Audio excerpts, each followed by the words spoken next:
Сәлеметсіздер ме, құрметті оқушылар? Бұл қарапайым математика және сіздермен бірге Мейірбек Жоламан. Бүгін біз номері 22-ші сабағымызды бастаймыз. Өрнектердің мәнін тиімді тәсілмен табу. Сен бірнеше амалдан тұратын өрнектердің мәнін қосудың қасиеттерін қолданып табуды үйренесің. Бірінші есеп, жақшыларды пайдаланып, өрнектер құр және олардың мәнін тап. 42-ге 27 мен 13 сандарының қосындысын қосу. 27-ге 13 қосамыз 40 болады, 42-ге 40 қосқанда 82 шығады. 23 пен 47 сандарының қосындысына 20-ны қосу. 23-ке 47 қосқанда 70 болады, 70-ке 20 қосқанда 90 шығады. 12-ге 78 пен 68 сандарының айырмасын қосу.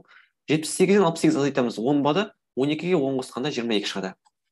Құрметті ата-аналар және оқушылар, біздер 2-ші сынып математикасының 1-ден 20-ға дейінгі сабақтарын YouTube-қа толық жарияладық.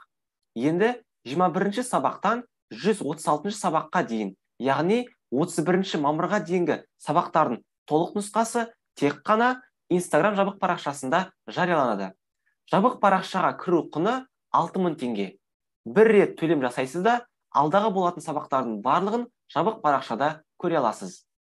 Тіркелу үшін 8 747 758 8696 менеджер нөміріне хабарласыңыз, немесе сол нөмірге WhatsApp-қа жазыңыз.